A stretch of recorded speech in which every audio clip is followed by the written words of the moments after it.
told you enough about my experiences. I could talk all night, but I leave it at that because it's sort of going to make me angry if I keep talking about it.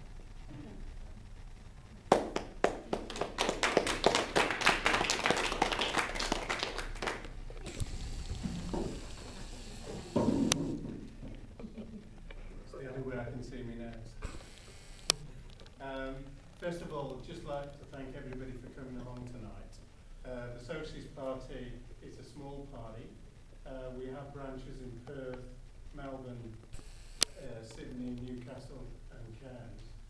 And however, we are linked to an international committee for CWI, Committee for Workers International. And we do have sections of the Socialist Party in 40 other countries throughout the world.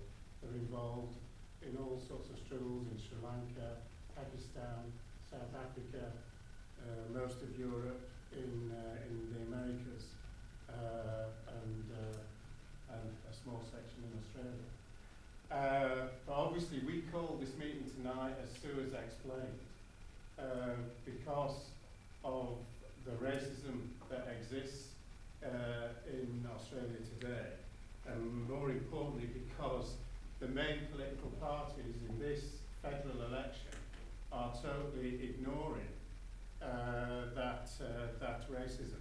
You've not heard Gillard or Abbott explain what their policies are with regard to closing the gap, what their policies are with regard to black people in Australia. And I'll just start my remarks with one recent report that came out two and a half weeks ago in the middle of this federal election. And that report stated that in the Northern Territories that they'd found many families and children diagnosed with malnutrition.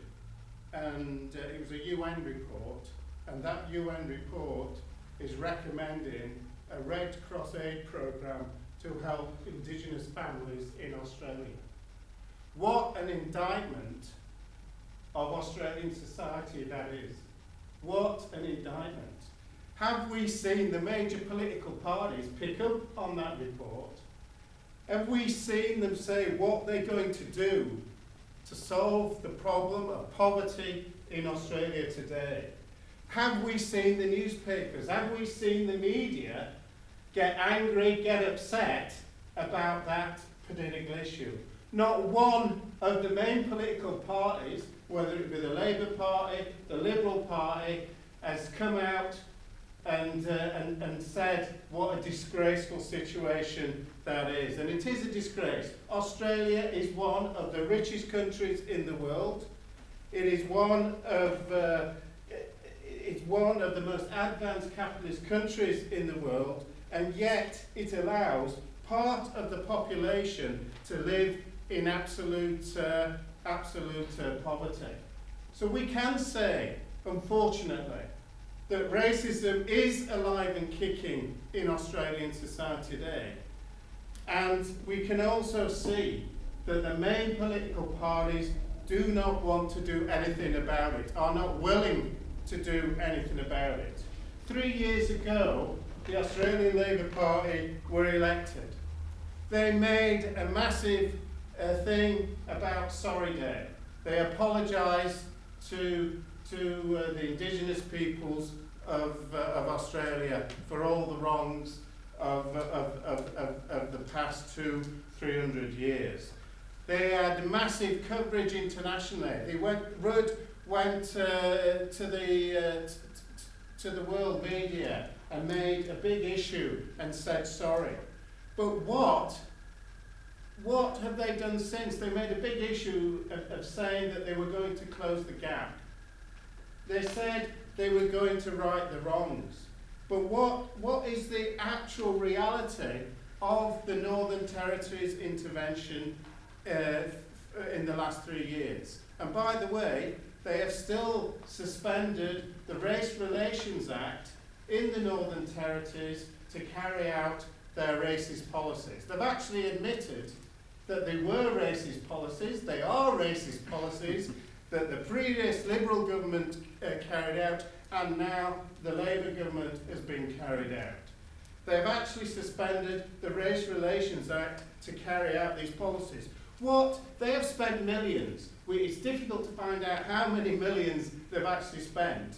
But 2 years ago, they spent 100 million. 720 something. They will. They've spent 720 odd million on this Northern Territories intervention. What have they actually done with the money? Well, I'll tell you. They've built 11 houses for Aboriginal people. 11 houses.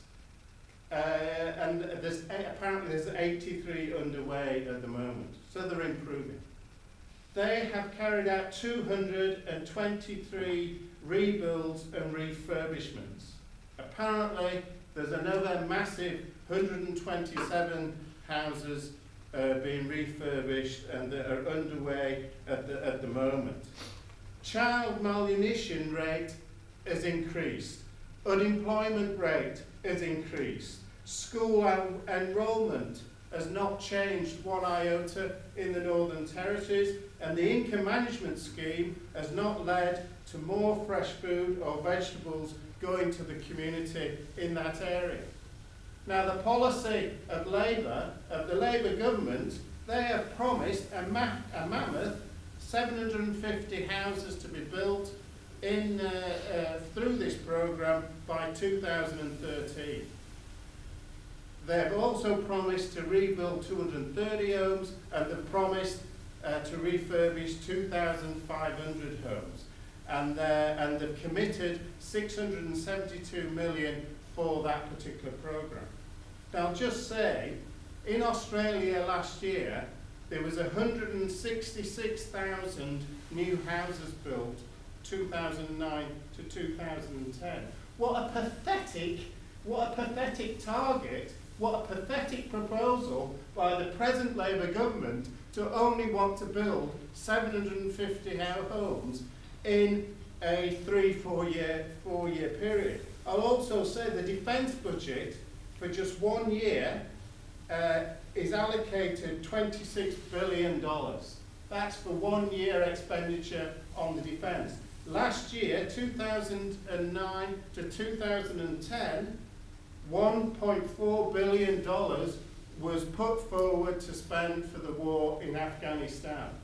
I'm raising those figures because you can see what the priority of this present government is, which is probably slightly better than the Liberal government. You know, you've got Tweedledum, that's Abbott, and Tweedledee, that's Gillard. Sorry, I've forgotten the name now. Everyone else would. That's the priority of Australian capitalism today. And if you come to the state issue, if you come to what's happening in Western Australia at the moment, the Barnett Liberal government, since they've come to power, they have continued with the same racist policies that the previous governments have been carrying out in WA. Barnett government has refused to allow justice to Mr Ward's family and community. They're still refusing to bring charges against the Department of Corrective Services. They're refusing to bring charges against the G4S company who carried out the travel, and they're refusing to bring charges against the guards that were involved. You know, the death of Mr Ward was one of the most graphic demonstrations of racism in Australia today. What it's actually saying, it's okay